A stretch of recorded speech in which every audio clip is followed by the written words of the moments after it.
What's going on? It's Brian Dawson, afternoon radio personality K97.5. I'm very excited. First of all, of course, I got to start by saying Happy New Year. This is the first time I have talked to you guys. I'm very excited about this first episode. It is something that is very near and dear, not only to me, but to our radio station. If you've been following any of our platforms, you see us constantly talking about this subject. It's called Human Trafficking Awareness. And I got my good friend on to talk about that subject, Kendra Underwood. What's up, Kendra? Hey, Brian, what's going on? Happy New Year. Did you have a great holiday? I did, and I just celebrated a birthday, so it was definitely amazing. Oh, Thank happy you. birthday to you. Very good friend of mine. I've done a lot of projects with you, so it's such a warm feeling to be able to have a conversation with you about an important subject. So we're going to focus on human trafficking, but we're going to talk about youth and their involvement and what's going on. But let's start to talk about what do you do and what's your role at the business? Thanks, Brian. So right now, currently, I serve as the Human Trafficking Youth Outreach Coordinator for the North Carolina Council for Women and Youth Involvement under the North Carolina Department of Administration. And so a little bit about what I do. COVID, my responsibility was going out to the communities from Manio to the mountains, that's what they say, which is pretty much across North Carolina, to provide these trainings to youth to get them to understand what human trafficking is, how to identify it, what it looks like, but also not just to parents, youth serving organizations, but also I do coordinate a LEAD program, which stands for Leading, Educating, Advising, and Developing Students into Future Leader. And we'll talk a little bit more about that later in a different segment. But right now, that program is currently in rural communities. And what it does is provide youth with an opportunity to gain mentorship and to pretty much just meet them where they are. And so that's just where I am. I'm so happy to be here and to be out spreading this information, especially during January, which is Human Trafficking Awareness Month. Very important time. So Kendra, you do a lot of work around youth, as you've been speaking on. So tell me why youth are more successful, to being trafficked, in this environment. Like, why are they like one of the biggest, sets of people that's experiencing this? Absolutely, Brian. And that's a great question. And so youth are more susceptible simply because they're our target population. And so oftentimes youth don't have the mental capacity to be able to determine or distinguish, is this a true and genuine relationship, or is this person trying to exploit me, sex or money, or whatever the case is, right? And so we know that youth who also don't a support system or may have low self-confidence or self-esteem. And so what we try to do is just to teach youth to build those boundaries, to be able to identify what is real, what's not real, and to not just be so open to talking to strangers, talking to people that they don't know. And so again, just to sum that up, again, youth are just susceptible just because they're youth, they're children. They don't have that mental capacity to determine what's going on, but also youth with little to no support system, poverty-stricken areas, or youth that don't have confidence or lack of self-esteem.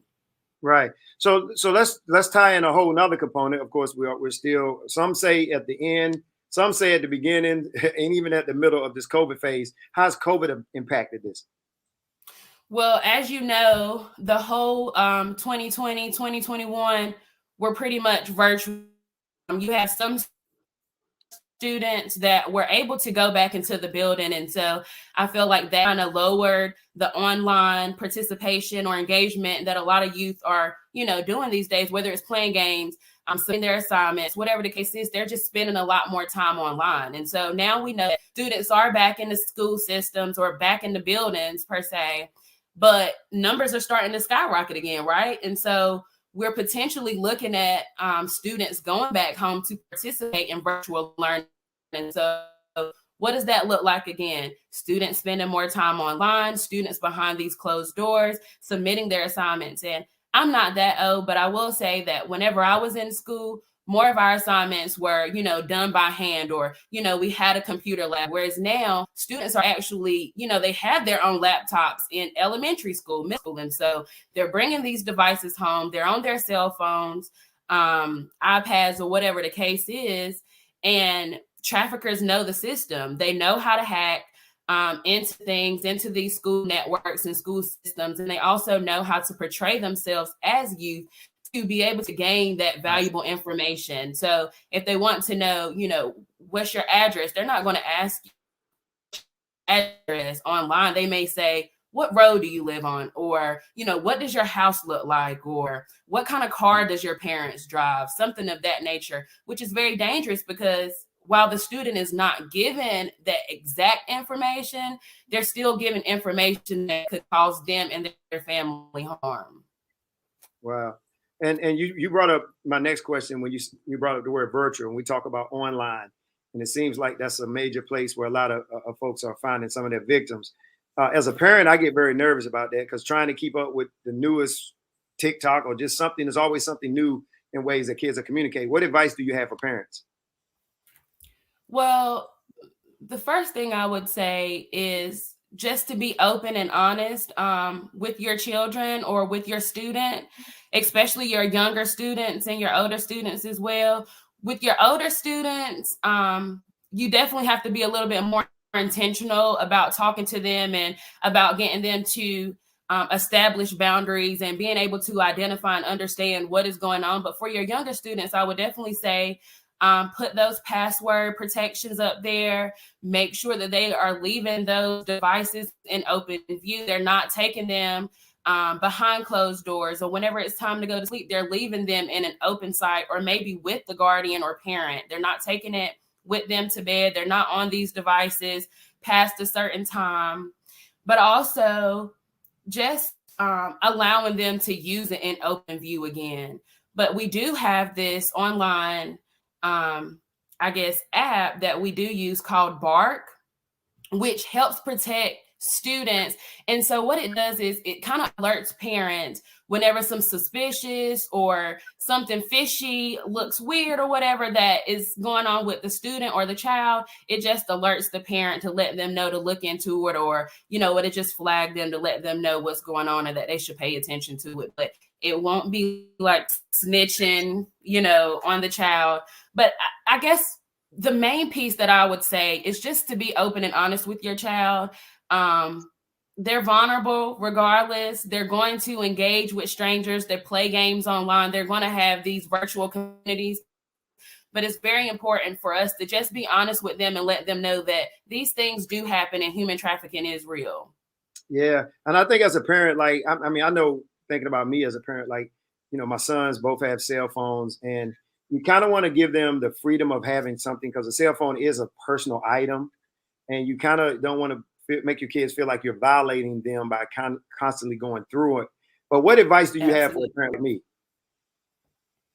Again, just be open and honest and let them know, like, whenever we do have these trainings, invite them to the trainings or take them to the trainings. Just educate them more on these topics, on human trafficking, on healthy versus unhealthy relationships, on domestic violence and sexual assault, because we know that things like this, bullying, all can stem to human trafficking. So I think just having that open and that real conversation, letting them know, like, I'm not trying to scare you. I'm not trying to, be that parent that is all down your back, but I'm just trying to keep you safe, and I want you to be safe. And I'm just trying to educate you so you can potentially educate your friends and your peers as well.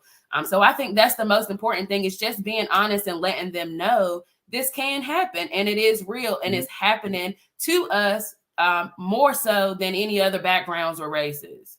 Yeah. Now, when I was small back in the day, you always were told to look out for a van that nobody can recognize. And, you had this look or image of what a trafficker looks like. But nowadays that has changed in a lot of different ways. Talk about that. Like, what do you look for? What does these people look like? What advice do you have on that? Oh, Brian, like, the game is definitely is different. Like you said, a lot of people think that, traffickers or perpetrators wearing these flashy clothes, wearing these suits, and where I'm going with this, these pimp things. People often like to correlate traffickers with pimps and things of that nature, whenever we know that it doesn't look like that. Traffickers can be anybody. In fact, a study that was done by the Covenant House shown that traffickers are not strangers, but in fact, people that we often have relationships with or people that we trust. So that can be boyfriends, partners, girlfriends. People often like to associate traffickers with just being men.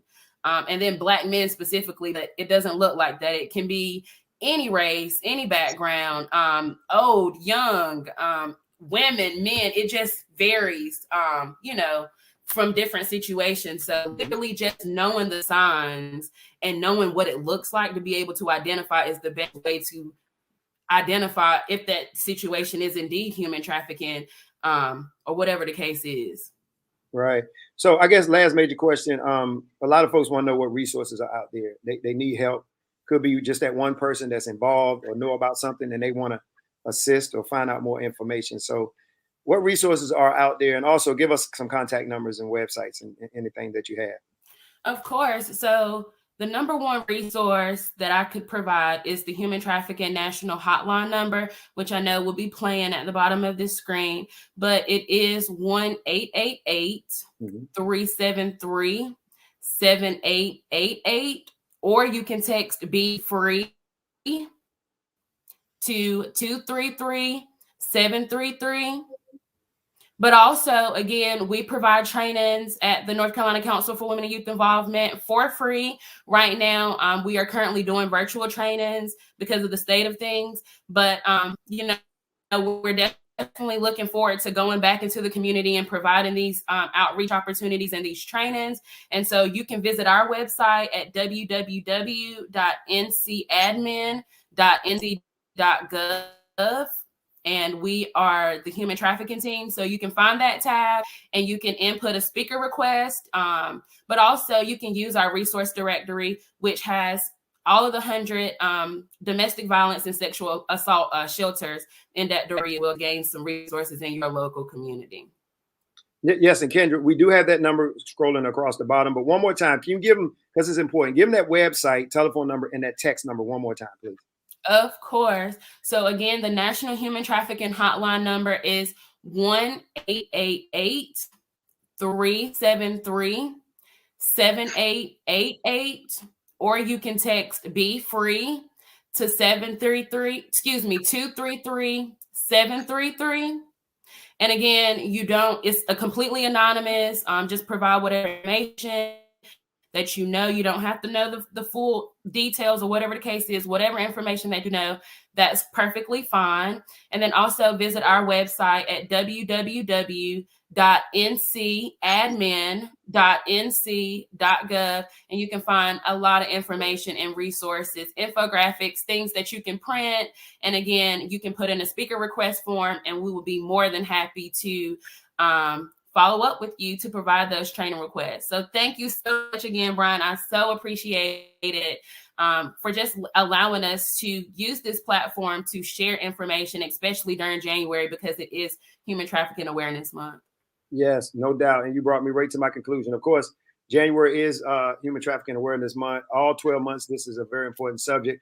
I feel so good knowing there's people like you, though, Kendra, that really care about this subject. I mean, you're really getting us some good information out. It's very important information. We got to save them one at a time. So hopefully someone got something from this that they really need. And I got to have you back, Kendra, because this is a very important subject. So we got to do this again real soon, okay? Absolutely. And I'm so looking forward to our community events and projects, Brian. Thank you so much for all that you do. Thank you. This has not been another very informative and successful Triangle Impaired. Join us here for these type of subjects as we tackle very important issues that are important to our community. Thanks again, Kendra. Have a good day. Thank you. Bye.